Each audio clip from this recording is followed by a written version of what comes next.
Electrical and Computer Engineering at Princeton University. Today it's my pleasure to deliver this closing remark for COMPEL 2024. First of all, let me congratulate Kuran and everyone in the conference for having such a great, wonderful gathering in power electronics. COMPEL is actually my favorite conference, and I usually start thinking about topics way ahead of the conference. And starting from last year, I started to think about how can we combine power electronics and computer vision. And I select this topic, power electronics Turing test, as a motivation for us to develop strong AI in power electronics for this year's topic. While I was doing the programming and a little bit of computer vision, I was able to recruit Dr. Chen, who is an undergrad student at Princeton University. We work closely together, program together, and brainstorm together. So when we first heard about ChatGPT, we were playing with all the tools and trying all its functions. And what we realized that is the strong AI is capable of recognizing images. For example, it can read the image on the left-hand side as a robot and a human talking about power electronics. It can even generate image based on a sentence you told it to. Like, for example, this image is generated by AI.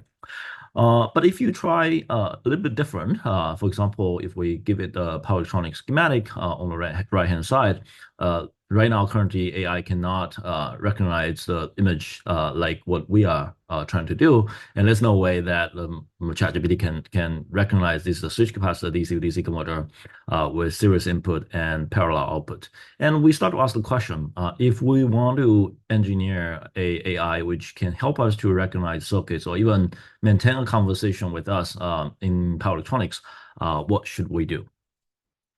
Before I dive into technical details, I want to play this video made by Dr. Chen for a general audience, and you can feel the energy of a very talented undergrad student.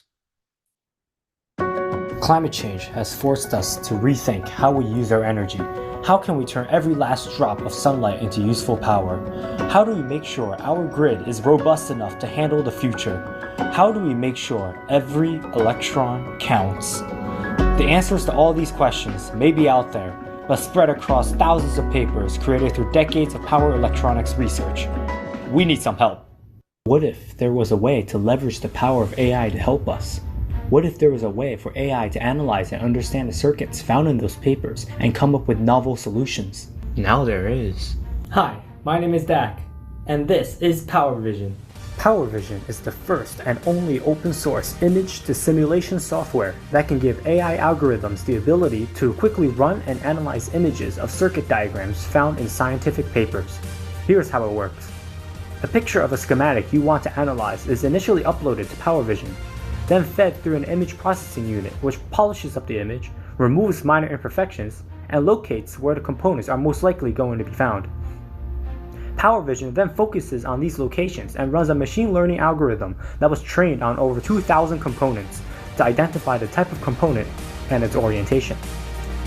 The interconnects are then analyzed and the components are linked up to each other, and that information is then processed to generate a human-readable text representation of the circuit called a netlist. After that, Power Vision takes the newly generated netlist and runs it in LT-Spice, the world's most popular circuit simulation software, and a culmination of decades of electrical engineering knowledge to get an output graph that can be analyzed by any researcher or AI algorithm alike. From here, the possibilities are endless. In its current form, Power Vision can simply be used as a tool to help researchers quickly review and reproduce ideas presented in research papers, or it could be used in conjunction with large language models like ChatGPT to process decades of research and come up with solutions that will otherwise take us years to discover on our own. But this is just the beginning. Power Vision is definitely not in its final form, as many aspects, including the machine learning classifier model, can definitely be expanded and improved to incorporate more complex components. The software is completely modular, which allows independent researchers to simultaneously work on improving one small part of Power Vision, but when put all together, takes the performance of Power Vision to the next level. Though Power Vision is currently optimized for the specific case of power electronics, derivatives of Power Vision can also be easily made, and the power of AI can be brought to other electrical engineering disciplines, accelerating the entire field of electrical engineering far into the future. So, what is your vision? All right, this is a lot of fun. I'll do a more scientific, rigorous version of the presentation, and I'll show some of the details and limitations of the algorithms and software that we developed. So when we power electronics community were discussing about AI, we usually talk about AI as a tool. And there are increasingly discussion about general purpose AI or generative AI, where you're using AI to generate useful information, such as language, vision, or logistic thinking. And finally, there's this domain-specific AI where researchers are trying to combine AI with deep domain knowledge, including training experts to study medicine materials. And that motivates us to think about the question, if one day we're going to train an AI which can help us with power electronics design or help us to gather information that we need for the design, how does it look like? And how can we prepare power electronics knowledge and information in a way so that once the AI is ready to learn, we can quickly get a tool that can help us to do useful tasks.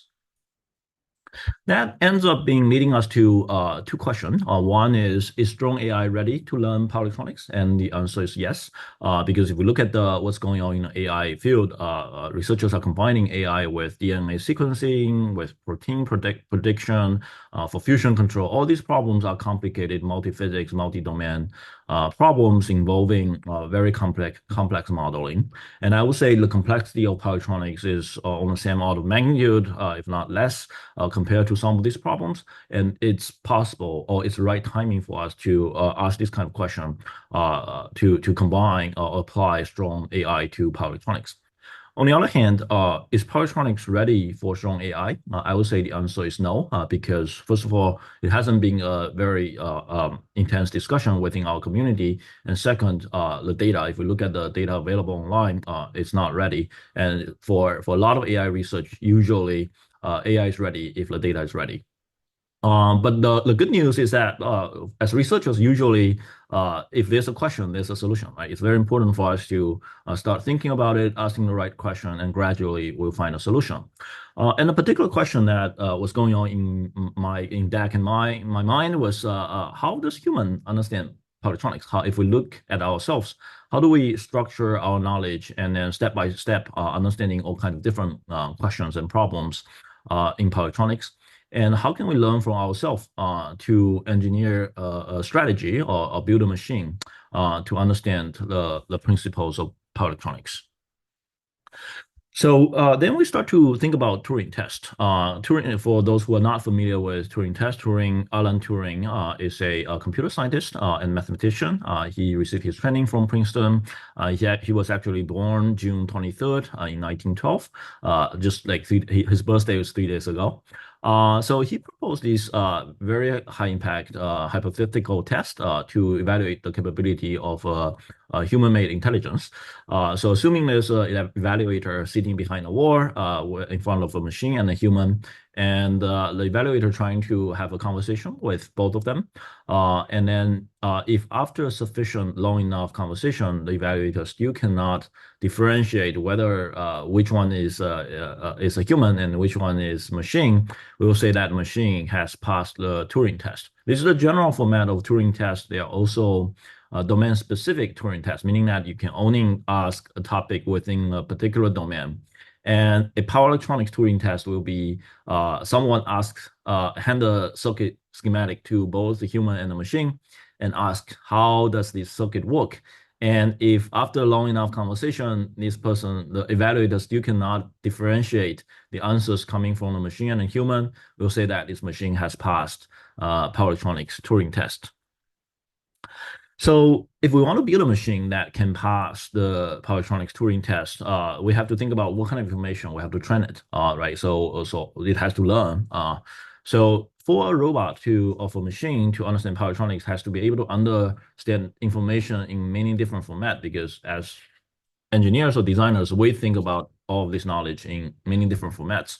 We read text, we read drawings, we read symbols and schematics.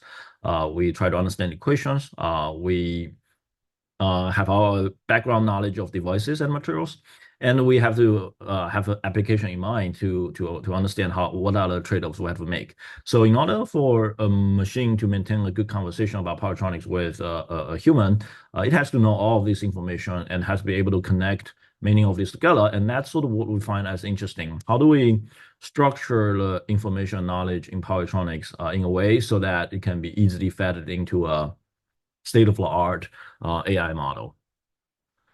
So then how do we prepare data for massive automated learning? So I would say a lot of the data is available. We have 1,000 transaction papers published on IEEE transaction power electronics every year. These are high quality data and image. We also have very good textbook, which are very well structured and carefully proofread. So we do have high quality data, but one difference between the human learning and the machine learning process is human eyes are very well trained for recognizing symbols and reading graphs, but machines are not. Like for example, for a schematic, if it is a 1,000 pixel by 1,000 pixel, our eyes can quickly process information and reduce the order of the complexity of the schematic, but machines so far still cannot. So a lot of the tasks that end up being we have to do is to think about a good way to help the machine to process schematic drawing and hopefully convert it into a netlist, which is a very efficient language to represent or explain what's going on in a circuit, and the machines can easily read it and then process it as a language. So there's one more thing.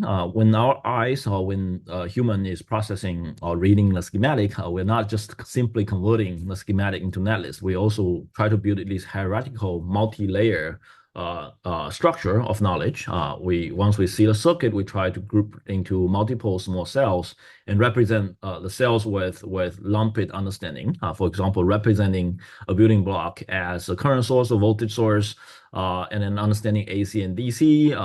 So there are a lot of background information that we try to sensitize when we are reading the schematic, and we hope that the machine will need to have this capability as well. We also need to control it. Usually we have this highly abstracted control diagram describing how we are controlling a particular schematic. So ultimately, when we are processing, or when we're trying to think about how do we teach machines to learn power electronics, it's really how do we group the available information in a way so that it can most efficiently learn the knowledge that we have created as human. So realizing a building machine which can pass a real true Turing test is probably overly ambitious. So we have to start from some baby steps. So one first step we selected is to see if we can teach AI to understand or classify basic schematics. For example, we hand a complicated drawing of a particular buck converter with a lot of auxiliary circuits. A human designer can usually quickly, within a few minutes, recognize, oh, this is a buck converter with some control. We hope to replicate this capability. Will the AI model be able to recognize or classify a basic schematic drawing quickly? Why is this useful? The reason is over 90% of power electronics in use are designed based on a few basic switching cells, right? So we are basically performing some classification task, not very complicated in our mind when we see these topologies. So there's no reason why machines can't do it. Just classify, when you see a topology, try to classify it into one particular basic switching cell. And the other thing is, over 90% of power electronics designs should probably already exist somewhere in the world, right? We're not usually, an average power electronics engineer is not inventing a new topology. It's more fine-tuning a particular topology for a particular application. So if we can train AI to deal with all of these topologies, then we can free up a lot of time and effort of the human designers and allow human to focus on the more important, exciting, challenging design tasks.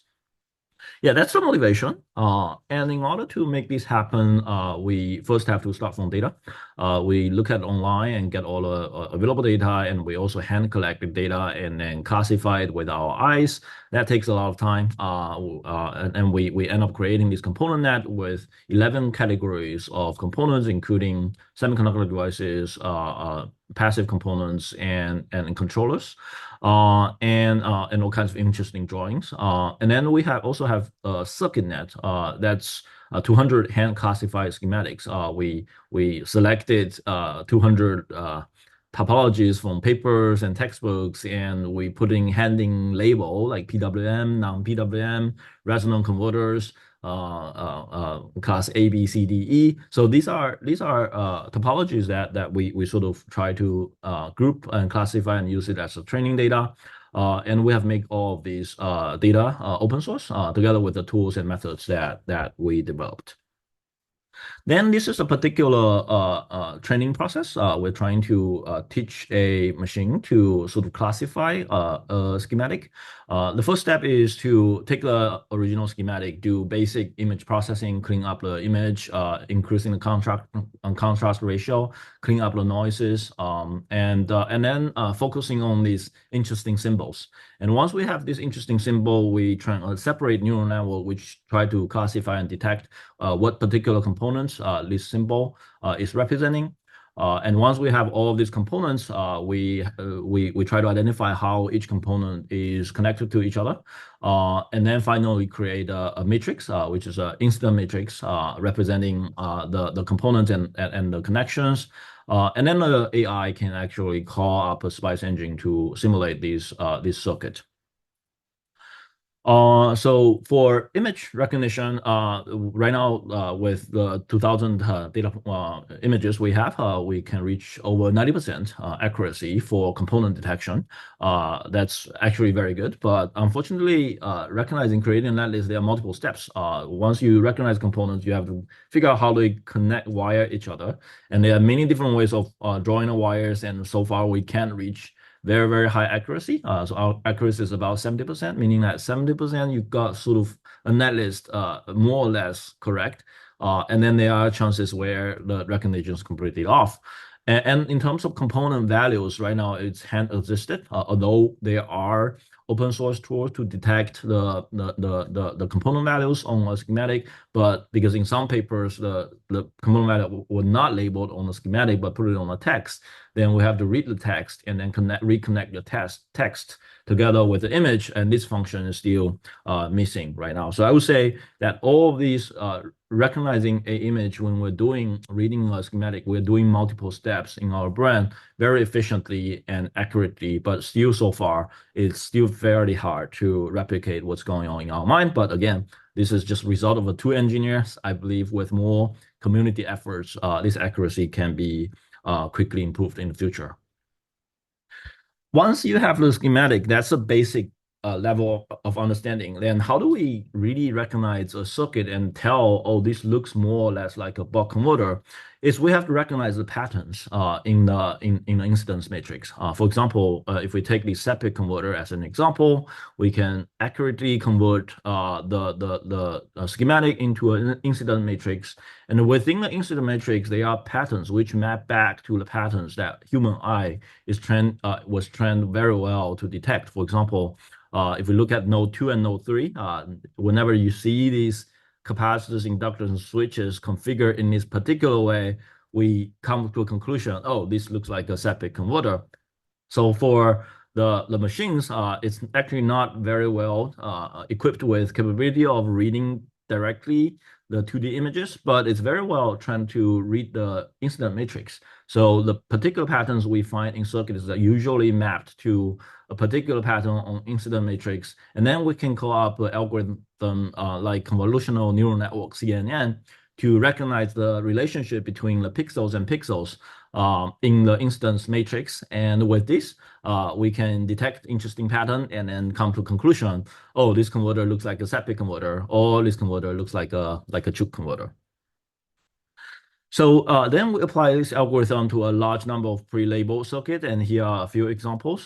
So you can see that for this clean, well, carefully drawn circuit, we can reach fairly high accuracy. So we first detect each individual components and try to classify which components they are, and then detect the relationship across many of them, and then come to a conclusion, oh, this converter looks like a forward converter. So these are, so we sort of realize all these basic function, but as I said, there are a lot of weak points. For example, if you draw the crossing, if the wires has a lot of crossings, or if you draw the schematic in a particularly interesting way, then the AI algorithm cannot recognize. But I would say that if you draw it in a particularly interesting way, human eyes it will take us more time to recognize the circuit as well. So I would say this trial is sort of like a failed Turing test. The algorithm we developed right now, of course, cannot compete with human. But there are a lot of interesting lessons we learned. For example, this way of processing image is actually a very nice way of compressing the information.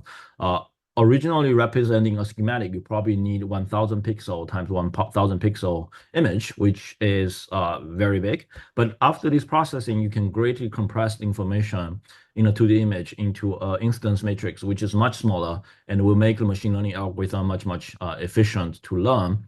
And in the end, machine learning is basically information compression. We also try to implement some classification tests. So, for example, we hand the circuit to the algorithm and ask if it's a PWM or non-PWM. And right now, the accuracy is about 70%, meaning that 70% of the chance the AI can tell us this is more like a PWM topology, which is correct. And then the other 30% of chance it may give us a wrong answer. And we also tried to ask the algorithm to detect if a topology is isolated or non-isolated, because transformer end up being a very complicated circuit to recognize, because there are many different ways of using the transformer, there are many different ways of drawing the transformer, and how the transformer connect with the circuit. There are a lot of tricky ways or symbols that we created where human eyes can easily recognize, but computers still cannot. So we also give the AI model a new unknown circuit, which is a combination of other interesting circuits. And sometimes it doesn't, what we recognize as it doesn't need AI to do 100% correct in component detection to give us a reasonably good explanation of the circuit, because just like us, when we try to explain a circuit, we don't check every point. It's okay if we make a few mistakes, but our high-level general understanding about the circuit is still correct. So this sort of opened a door to for the discussion of end-to-end cognitive intelligence beyond schematics. If we look at the entire design flow of power electronics, we start from schematics, then convert it into PCB drawing, and then becomes a 3D assembly. So once we have converted schematic into netlist, then everything is sort of in a digital domain. And now we can actually use more PCB drawings or 3D assembly, digital information to train AI. And I would say it's not so far away, or it's right timing for us to think about a real AI agent that may help us to complete some of the simple tasks, because laying out a buck converter, it doesn't, you really don't need a very well trained engineer to design a buck converter, because it has been designed so many times. So a majority of the design tasks can be replaced by AI. So I want to close my talk with some of the discussions. One is what we are showing is just one attempt of realizing artificial intelligence in power electronics, but what we're doing may not be the most effective way. And in fact, maybe it's very likely it could be a completely different way of understanding power electronics. So the best way for AI to learn about power electronics may not look like how humans learn about power electronics at all, and we should keep the door open. And also, there are different purposes. If you want to train AI as part of an even larger large language model, could be very different from training AI just for power electronics purposes. So I would say we are just scratching the surface of a very interesting area in terms of how do we teach computers to understand power electronics. So we're talking as a part of the COMPEL community. I would argue that COMPEL community should really think ahead of AI. We should not just following AI and just borrow a tool to use to solve our problem. So we should ask ambitious questions like, how do we enable AI to pass power electronics Turing test? And then that's the only way for us to really open our eyes and then create new problems for AI to solve.